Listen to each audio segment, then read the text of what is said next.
This next question comes from our friend William, and oh man, it's a relationship question. He says, my good friend is very upset with life at the moment and is going into a relationship that she and I know will be toxic and abusive at best.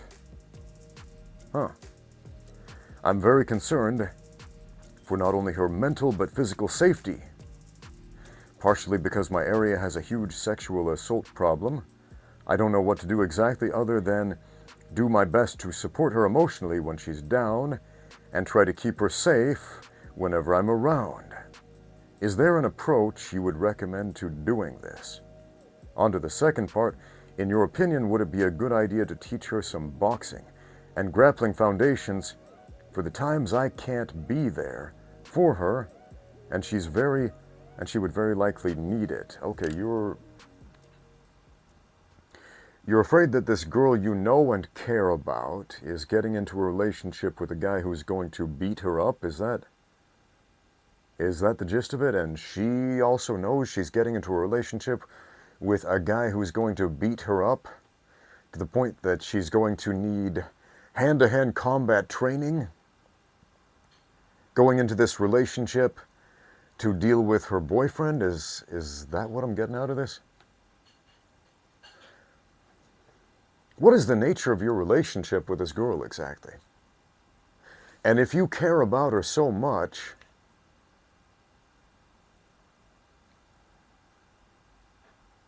I'm confused, to be honest. I'm very confused. Are you setting yourself up as some sort of paternal protective figure? Are you a jealous ex-boyfriend? Are you what is happening here? If you love this girl, why isn't she your girlfriend? Are you one of those guys who's being friend-zoned? But you want to be the gallant white knight running to the rescue, hoping that perhaps on the rebound she'll come into your loving arms and all your wildest dreams will come true. What is happening here? Now, you spelled out a certain narrative here, and it's a weird one. That you live in this dangerous area where these dangerous things are likely to happen, and you know and she knows that she's going into this relationship, this toxic relationship. If she knows that, why is she doing it? Did you sit down and have a talk with her and she was like, you know what? I have decided that I'm going to start a relationship with this man who's probably going to beat me up.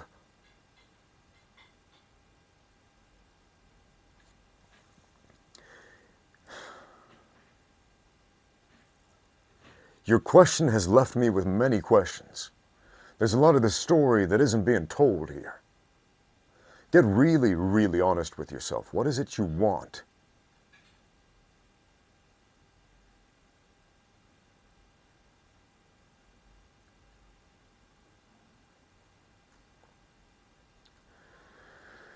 And if you're so worried about this rival male, let's call him that, this rival male beating up this girl that you care about, this girl that you love, I'm just going to call her your love interest, the girl you want to be your girlfriend.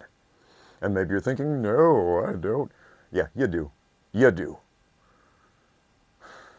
That's what I got from your letter. And maybe I'm just projecting that onto you. Maybe it's something else, but you didn't tell me what else was going on there. So I'm speculating.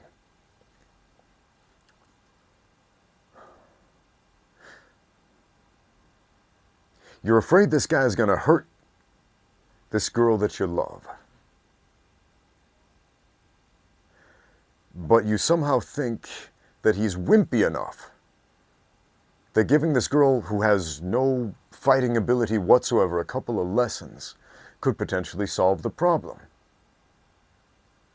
If he's that much of a wimp, what are you worried about?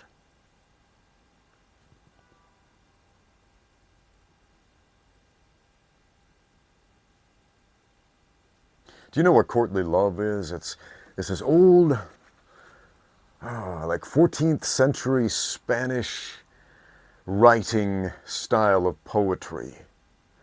It's the idea that these old Spanish poets would write about the most beautiful women that captured their hearts, that they loved, and they would write this beautiful poetry about how wonderful they were and how they were just absolutely helplessly enraptured in love with them, but they would never, ever, ever consider talking to them or actually having a relationship with them. They admired from a distance. It was impossible love. It was a love that could never be. And it was a very popular idea in certain circles amongst the literate folks of Spain back in the day. It was like the old romance novels, the old rom-com type of things before movies existed. And it's silly. It's silly because these are essentially stories about men pining away, wasting their lives, building up illusions in their mind, putting up these fallible women, these human beings up on pedestals who don't deserve to be there in the first place, and worshiping these false idols instead of just opening their mouths and talking to them and having a genuine human connection.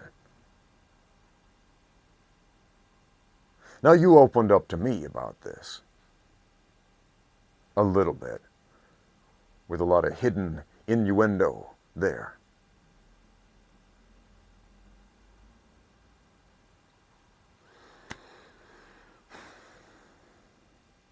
Have you talked to your friend about, have you opened up to your friend about this without the hidden agendas, without the facade, without the persona?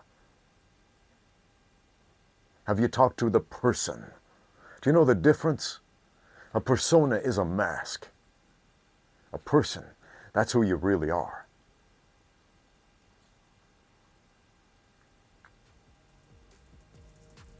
Thanks for watching. Now get out there and train.